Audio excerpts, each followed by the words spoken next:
स्वागत है आपका आपके अपने चैनल रिजवान सैफी में। आज जो टॉपिक लेकर के आए हैं हम नए लोगों के लिए, स्टार्टअप वाले लोगों के लिए, स्क्रैप का काम कैसे शुरू करना है, किन किन चीजों से बचना है, कितना पैसा लगाना है। तो अगर आप नए हैं तो चैनल को सब्सक्राइब कर लें, क्योंकि इस चैनल पर आपको आपकी स्क्रैप से रिलेटेड सारी दी जाती है। तो मैं आपका दोस्त रिजवान सैफी, शुरू करते हैं आज का वीडियो। तो सबसे पहले हम शुरू करेंगे स्क्रैप की। जो कॉपर की जो मार्केट है या एल्युमिनियम की मार्केट है या किसी और चीज की भी मार्केट हो सकती है, तो हमें स्टार्टिंग में बिजनेस में घुसने से पहले सबसे पहले हमें जो भी मेटल है, वो कॉपर हो, एल्युमिनियम हो, जो आज की प्राइस है, किस रेट का है, क्या आज मार्केट में रेट खुला है, वो हमारे लिए जानना बहुत जरूरी है। सबसे पहला इंपॉर्टेंट खेल ही हमारे पास में ये होना चाहिए कि भाई आज जो कॉपर का भाव है ये क्या है। क्योंकि आप लोग सब अच्छी तरीके से जानते हैं कि कॉपर की जो मार्केट है वो स्थिर नहीं रहती है, अप डाउन होती रहती है। तो कॉपर की स्थिति हर रोज जाननी बहुत जरूरी है, क्योंकि पता लगा कि आपने कोई मटेरियल परचेज करा और अगले दिन सुबह मार्केट गिर गई,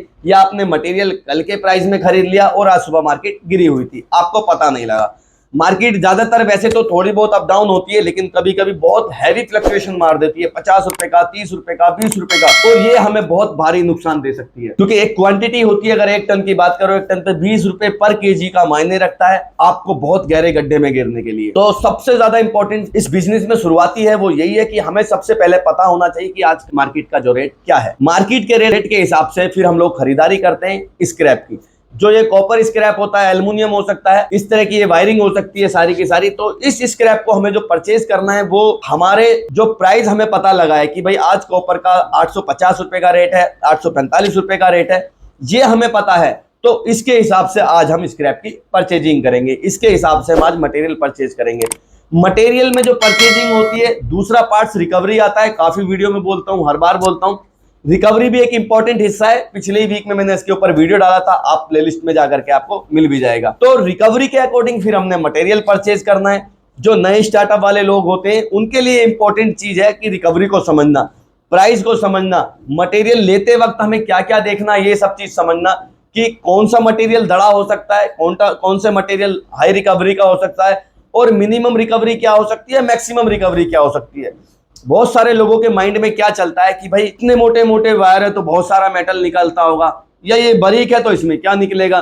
तो ऐसी जो कंफ्यूजन वाली चीजें हैं उनसे बिल्कुल बच के रहें।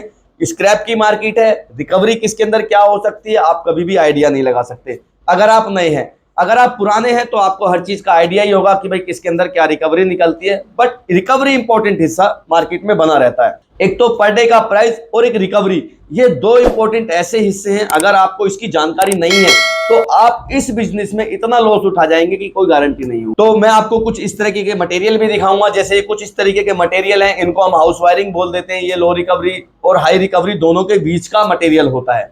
कुछ इस तरह का ये हाई मटेरियल रिकवरी भी होते हैं। और आपको एक चीज दिखाता हूं मैं आज, आपको आपकी एक चीज खत्म करता हूं दिमाग में कि ये बारीक है तो इसमें रिकवरी कितनी होगी। एक ये मोटर होती है, इसको समरसेबल मोटर बोलते हैं। इसके अंदर से एक वाइंडिंग वायर निकलता है, सबसे हाई रिकवरी मटेरियल होता है। मेरी नजर में इससे ज्यादा अभी तक कोई हाई रिकवरी मटेरियल नहीं है। प्राइसिंग भी अच्छा मिलता है और लाल मटेरियल में चलता है।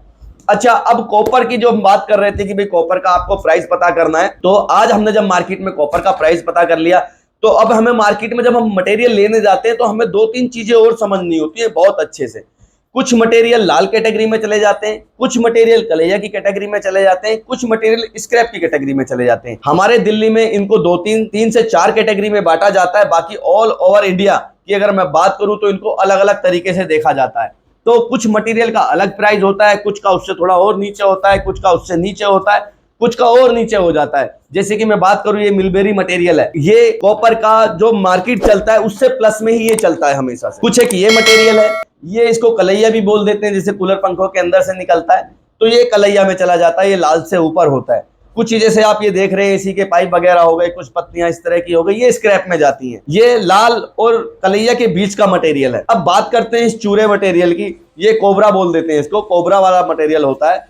इसकी जो प्योरिटी होती है वो आपके मटेरियल पे डिपेंड करती है कि आपने जो ग्रेनुलेटर से जो भी आपने काम किया। जैसे ग्रेनुलेटर होता है स्क्रैप के लिए खासकर ये उपयोगी है, सबसे ज्यादा जो काम करता है वो स्क्रैप में करता है, ये ग्राइंडर जिसको बोल देते हैं। तो इसके अंदर से जो निकला हुआ कुछ चूरा होता है, इसकी एक अलग ही वैरायटी बनती है। ये डिपेंड करता है आपकी प्योरिटी पे, आपके मटेरियल के अंदर जो प्योरिटी है वो क्या बनती है उसके ऊपर ये डिपेंड करता है। अब बात करते हैं, कुछ लोग जला करके काम करते हैं, जला हुआ वायर निकाल देते हैं, जैसे इस तरीके का जला हुआ, इसको कलैया भी बोल देते हैं।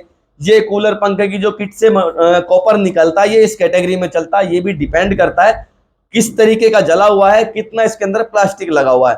हालांकि जलाने के लिए मैं कभी भी नहीं बोलता हूं, क्योंकि इससे पर्यावरण भी नुकसान दे रहा है, पोल्यूशन वाला सारा क्षेत्र बन रहा है, फिर आपके ऊपर कानूनी कार्रवाई भी हो सकती है, भारी जुर्माना भी देना पड़ सकता है और आपका सिट डाउन भी हो सकता है, बिजनेस बिल्कुल बंद भी हो सकता है।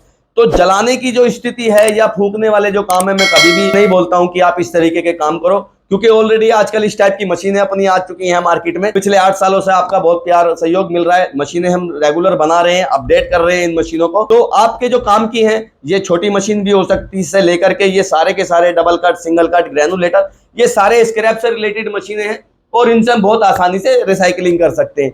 थोड़े से पैसे से ये बिजनेस शुरू हो जाता है। इसमें बिजनेस में ज्यादा मोटी इनकम की जरूरत नहीं पड़ती है, ज्यादा आपको इन्वेस्टमेंट करने की जरूरत नहीं पड़ती है, थोड़ा सा इन्वेस्टमेंट होता है और आपका बिजनेस शुरू हो जाता है। स्टेप बाय स्टेप अगर आप इस बिजनेस को करते हैं, हर चीज को फॉलो करके चलते हैं, प्राइस अपडेट करके चलते हैं, रिकवरी समझ के चलते हैं, तो इसमें आपका नुकसान कहीं से कहीं तक भी नहीं होगा। लेकिन कुछ लोग क्या होते हैं, बहुत जल्दी जल्दी मचाते हैं काम को करने में, नई नई तरीके इस्तेमाल करते हैं, नहीं भाई इसके अंदर इतना निकल जाएगा, इतना, अपने ही जहन से काम शुरू कर देते हैं। वो लोग अक्सर चोट पे चोट खाते रहते हैं। आज का जो टॉपिक था वो इसी विषय में था कि नए लोग कैसे बिजनेस शुरू करना है। और अगर कुछ ज्यादा जानकारी चाहिए तो हमारी तरफ से आपको बिल्कुल फ्री एडवाइस मिलती है। हमारे दिए नंबर से संपर्क कर सकते हैं, बात कर सकते हैं, सीधे मेरे से बात होती है, किसी और से इस विषय में बात भी नहीं होती है। तो मैं पूरी हेल्प करता हूँ इस बिजनेस को शुरू कैसे करना है। तो अपना इस बिजनेस को शुरू कैसे करना है या नया घुसने की कोशिश कर रहे हैं आप, तो बिल्कुल तसल्ली से सारी जानकारी लेके उसके बाद इस लाइन में घुसे। मशीनें पहले परचेज ना करें, सबसे पहले मटेरियल परचेज की सोचें, इसका सोर्सेज ढूंढें, परचेजिंग का सोर्स ढूंढें, सेल का सोर्स ढूंढें, ज्यादा से ज्यादा अच्छा कहां बेच सकते हो, अच्छे से अच्छा मटेरियल लो प्राइस में हम कहां से ला सकते हैं। सबसे पहले आपको ध्यान देने वाली जो चीजें वो यही है। अगली वीडियो में फिर से कुछ ना कुछ नया टॉपिक लेकर आता हूं आप लोगों के साथ। तब तक शुक्रिया, धन्यवाद, जय हिंद।